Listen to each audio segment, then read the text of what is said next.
Welcome sa Dries TV. Kung interesado ka sa ganitong news, huwag kalimutang isubscribe ang ating YouTube channel. Maraming salamat! Welcome back again sa ating YouTube channel mga kakimpaw, and sa update natin ito, ang pag-uusapan natin ay tungkol sa mga importanteng ganap kina Kim and syempre kay Paolo Avellino. Pero bago po ang lahat, maraming salamat sa inyong patuloy na pagsuporta at pagsubaybay sa mga daily update natin. Kaya naman bilang pasasalamat, narito po ang isang napili kong komento patungkol ito sa naging previous update. Mula ito kay Ginang Norma Dayag, sabi niya dito, "Good evening, Dries TV. Wow, very happy to hear from you all of these blogs about Kim. These are the price of a woman who is always bashed by these bashers. So the result are blessings, and ang naapi ay magwawagi. Kaya kahit anong paninira ng ginagawa nyo kay Kimi, sayang lang. She is the apple of the eyes for endorsement and movies by companies. What more can we ask more for KP? God bless us all, especially KP." Maraming salamat po sa inyong komento, Ginang Norma Dayag. Yes, tama po kayo dyan, ano?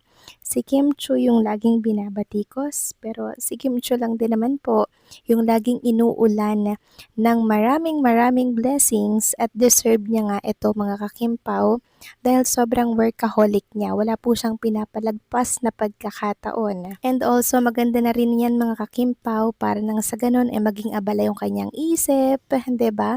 Wala po siyang time para sa mga bashers, wala siyang time para magbasa po ng mga nababasa niya sa mundo ng social media na negativity kasi nga po abala siya sa kanyang mga project. Kaya naman, sige lang, bash pa ng bash kay Chinita Princess dahil alam natin na ang kapalit nito ay panay blessings lang naman per Kim and kay Paolo Avellino. Walang epekto ang mga sinasabing negativity sa Kim Pao. So maraming salamat po sa inyong komento. Ginang Norma Daya, God bless po sa inyo and mabuhay kayo. So eto na nga, pag-usapan na natin mga kakimpaw, mga topic na nakalap natin sa update na to, at unahin na nga nating talakayin ang ganap kanina kay Chinita Princess. Kahit Sunday mga kakimpaw, talaga naman pong sobrang workaholic nga si Chinita Princess mga kakimpaw. Sobrang workaholic dahil nakita natin na may ganap nga po siya kanina. So meron siyang Sunday shoot mga kakimpaw, o 'di ba? Sunday na Sunday. Pero trabaho pa rin po ang nasa isip ni Chinita Princess. Tapos Lunes na naman mga kakimpaw, it's showtime. Tapos ang dami na namang endorsement shoot. So lagi pong pinagpapala si Chinita Princess mga kakimpaw. Blessings after blessings nga. So si Chinita Princess po yung artistang wala pong kapaguran. Hindi po napapagod mga kakimpaw sa mga ginagawa niya dito sa showbiz industry. Marahil andyan din si Paolo Avellino mga kakimpaw na talaga namang nagbibigay ng enerhiya sa kanya, and syempre ng kalakasan po ng loob. 'Di ba? Iba talaga pag merong nagmamahal, iba talaga pag merong nag-aalaga mga kakimpaw, 'di ba? Talagang ganado po tayong gumalaw sa araw-araw, at parang ganyan yung nararamdaman ni Chinita Princess. Kaya naman sobrang workaholic niya. 'Di ba? Hangga't may oras, go lang siya ng go mga kakimpaw.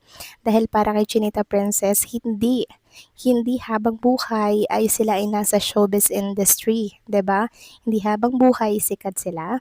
Hindi habang buhay sila po ay malakas, 'di ba? Lahat tayo ay tatanda, kaya hangga't bata at pero kalakasan, ini-enjoy nila, sinusulit kumbaga. Samantalang next topic naman, talakayin naman natin mga kakimpaw ang tungkol dito sa title natin na Kim Asawa at Mommy Duty, nilabas po or pinagyabang ni Paolo Avellino. So kanina kasi mga kakimpaw, meron pong post si Paolo Avellino sa kanyang Instagram account. Yes mga kakimpaw, nilabas niya po yung naging bonding nila ni Aki. Parang sa arcade ata ito.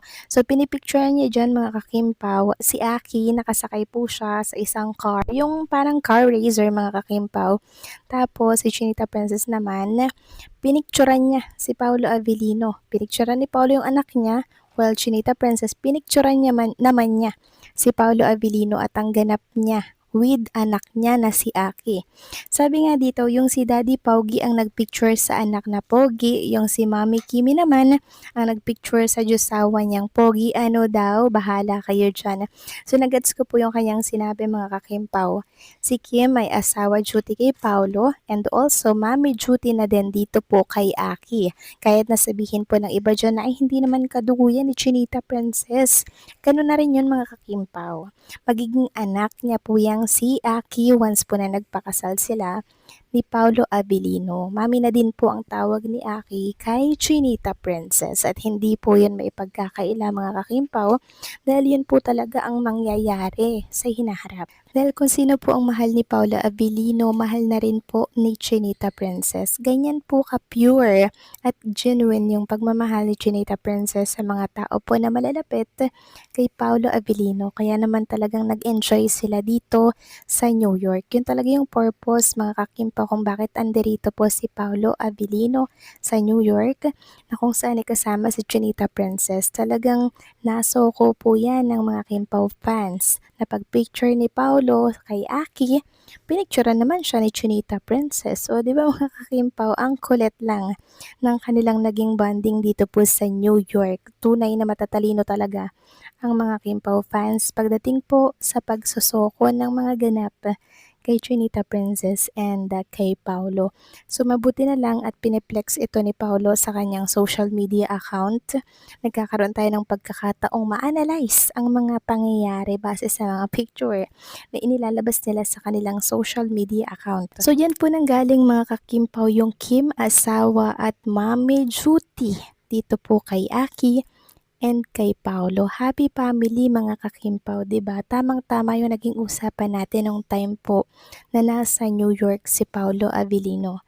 Talagang nag-effort si Chinita Princess na makapagbigay po ng oras dito po kay Aki. Nakakatuwa lang dahil napakaganda po talaga ng samahan ni Chinita Princess sa side po ni Paulo Abilino at maging sa anak niya na si Aki. 'Di ba? Talagang nilalapit niya po ang kanyang loob doon sa bata. Para nga naman ang sa ganun, pag nakasala po sila ni Paula Abilino, hindi mahirap. Pakisamahan po ito nga si Aki, mga kakimpaw, lalo na kung nasa isang bubong na po sila ni Paulo Abilino. 'Di ba? Syempre, may time po na pupunta doon si Aki, bibisita ito, dun titira, dun tutulog. 'Di ba? Kaya tama lang yung ginagawa ni Chinita Princess na hanggat maaga pa mga kakimpaw, 'di ba?